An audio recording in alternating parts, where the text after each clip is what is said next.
ನಮಸ್ಕಾರಗಳು. ವೇದಿಕೆ ಮೇಲೆ ಆಸೀನರಾಗಿರ್ತಕ್ಕಂಥ ಮುಗಲ್ಕೋಡ್ ಸ್ವಾಮೀಜಿಗಳ ಪಾದಕಮಲಗಳಿಗೆ ಪಡಮಟ್ಟು, ಅದೇ ರೀತಿ ನಮ್ಮ ಸಕ್ಕರೆ ಸಚಿವರಾಗಿರುವಂಥ ಮಾನ್ಯ ಶಿವಾನಂದ್ ಪಾಟೀಲ್ ಸಾಹೇಬರಿಗೆ, ಅದೇ ರೀತಿ ಹಿರಿಯ IAS ಅಧಿಕಾರಿ ಅಶೋಕ್ ದಳವಾಯಿ ಸಾಹೇಬ್ರವರಿಗೆ, ಹಾಗೂ ಈ ಚಳುವಳಿಯ ಕೇಂದ್ರ ಬಿಂದು ಬರೇ ರೈತ ಮುಖಂಡಲ್ಲ, ಕಂಪ್ಯೂಟರ್ ಸಾಫ್ಟ್ವೇರ್ ಇಂಜಿನಿಯರು,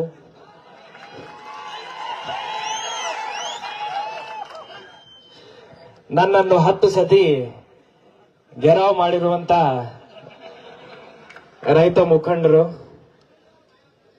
ಬಹಳ ಚೆನ್ನಾಗಿ ರೈತರ ಪರವಾಗಿ ಹೋರಾಟ ಮಾಡ್ತಾ ಬಂದಿರುವಂತ ಹೋರಾಟಗಾರ ಚುನ್ನಪ್ಪ ಪೂಜಾರ್ ಅವರೇ,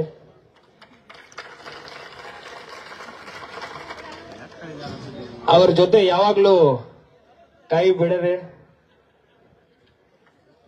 ಬುದ್ಧಿವಾದ ಹೇಳ್ತಾ ಬಂತ, ಹಾಗೂ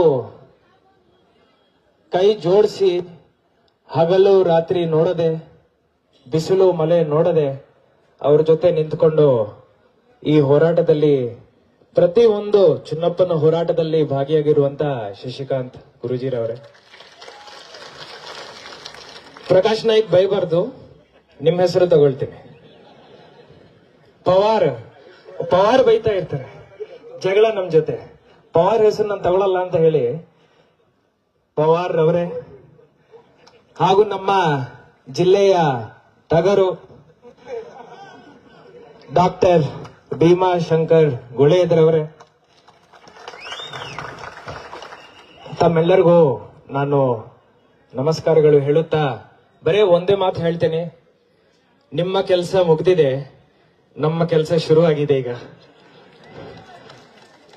ಈಗ ಮಾನ್ಯ ಸಚಿವರು ತಮ್ಮ ಜೊತೆ ಮಾತಾಡುವಾಗ ಸರ್ಕಾರದಿಂದ ಆಶ್ವಾಸನೆಗಳು ಏನೇನು ಕೊಡ್ತಾರೆ ಅದನ್ನು ಅನುಷ್ಠಾನ ಮಾಡಲಿಕ್ಕೆ ಸಹಾಯ ಶಕ್ತಿ ಜಿಲ್ಲಾಡಳಿತದಿಂದ ನಾನು, ನನ್ನ SP ರವರು ತಮ್ಮ ಜೊತೆ ನಿಲ್ತ್ಕೊಂಡು ಕೆಲಸ ಮಾಡ್ತೀವಂತ ಇವತ್ತು ಭರವಸೆಯನ್ನು ನೀಡ್ತಾ ಇದ್ದೀವಿ. ಅಷ್ಟೇ ರೀ, ಸಾಕಾಯ್ತು ಅಷ್ಟೇ. ಧನ್ಯವಾದಗಳು. ಜೈ ಹಿಂದ್, ಜೈ